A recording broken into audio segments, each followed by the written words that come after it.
March 21, 1981. A rental car sits abandoned at the base of a remote Hawaiian trail. Inside, a woman's purse, untouched. 2 plane tickets back to California unused. And somewhere in the dense jungle above, 2 young lovers lay dead with bullets in their heads. This is the story of John and Michelle Klein and the vacation that became an execution. What you're about to hear is one of Hawaii's most baffling unsolved murders. A case that has stumped investigators for over 4 decades. I'm going to reveal new insights and theories that most true crime channels haven't covered, including a mysterious phone call that could hold the key to everything. John Klein was 28, a successful attorney who'd been practicing law since 1977. His wife Michelle, just 25, worked as a publicist for Sunkist, you know, the famous citrus company. They were the perfect young California couple, successful, in love, and ready for the vacation of a lifetime. In March 1981, they boarded a plane to Kauai, Hawaii's Garden Isle. They had booked a week-long stay in a condominium, scheduled to return home on March 21st. But March 21st came and went, and the Kleins never checked out. When the Kleins failed to return their rental car and missed their flight, alarm bells started ringing. A search was immediately launched. On March 25, 1981, searchers found their rental car parked at the base of the Quillow Trail. Now, let me paint you a picture of this location, because it's crucial to understanding this case. The Quillow Trail is accessed through Loop Road, a narrow, winding path that snakes through residential neighborhoods before disappearing into dense forest. This isn't a tourist hotspot. This is where locals go to disappear into nature.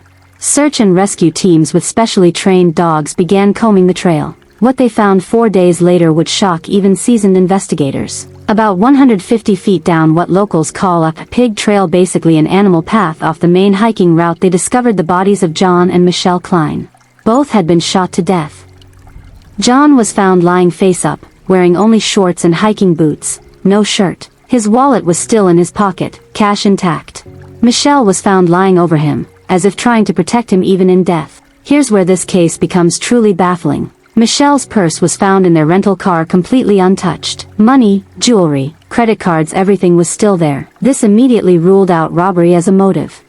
But here's what most people don't know about this case. The manner of death suggests this wasn't a random act of violence. Both victims were shot execution style. This was calculated, deliberate, and professional. The location where they were found tells us even more. They weren't killed on the main trail where other hikers might find them quickly. Someone took the time to move them, or force them to move, 150 feet down a nearly invisible animal path. This suggests either intimate knowledge of the area, or that the killer had time to scout locations. And then there's the most chilling detail of all. John Klein was found without his shirt, but his wallet was untouched. This suggests either a struggle occurred, or something else entirely was happening when they were killed. Now, let me tell you about Kauai in 1981. Something most coverage of this case completely ignores. The island was experiencing a massive illegal marijuana boom. Remote areas, especially trails like Quillow, were being used as growing sites for high-grade cannabis operations. These weren't small-time operations.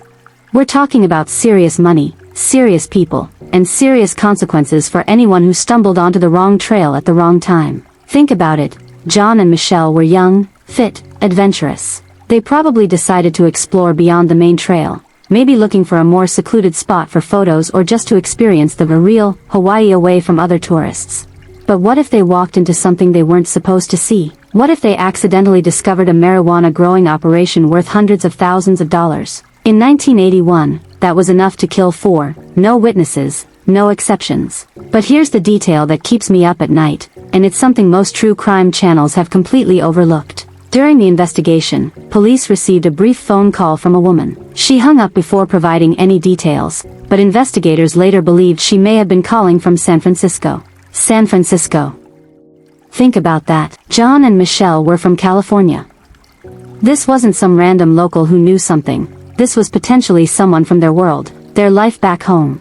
Was this woman connected to John's legal practice? Did she know something about why they were really in Hawaii? Or was she someone who knew about the marijuana operations and was trying to warn police, but got too scared to follow through? The timing is crucial here. This call came during the investigation, which means someone back in California knew the Kleins were dead before it hit the news. That suggests either inside knowledge of the crime, or connections to the perpetrators. Here's a theory I haven't seen explored anywhere else, and it could change everything we think we know about this case. John Klein wasn't just any attorney, he'd been practicing since 1977, right at the beginning of California's massive marijuana boom. What if his legal work had brought him into contact with drug operations? What if this vacation to Hawaii wasn't as innocent as it seemed? Michelle worked for Sunkist, a company with extensive agricultural operations and shipping networks. In the 1980s, legitimate agricultural businesses were often used to transport illegal drugs. What if Michelle had discovered something at work? What if she knew about shipping routes being used for more than just oranges and lemons? This would explain the mysterious phone call from San Francisco. Someone in their professional network knew they were in danger, or knew they'd been killed for what they discovered. As of 2025, this case remains completely unsolved. Hawaii County Police still have an active cold case file, and they're still accepting tips. But here's what's really interesting. Just 2 weeks ago, this case started trending again. New technology, DNA analysis, and fresh eyes on old evidence have solved cases older than this one. The Klein family deserves answers. Michelle and John deserve justice. If you're watching this and you have any information about John and Michelle Klein, about marijuana operations on Kauai in 1981, or about that mysterious phone call from San Francisco, contact the Kauai County Police Department. The truth about what happened to John and Michelle Klein is still out there. Someone knows what happened on that pig trail in March 1981. Someone made that phone call. Someone is living with this secret.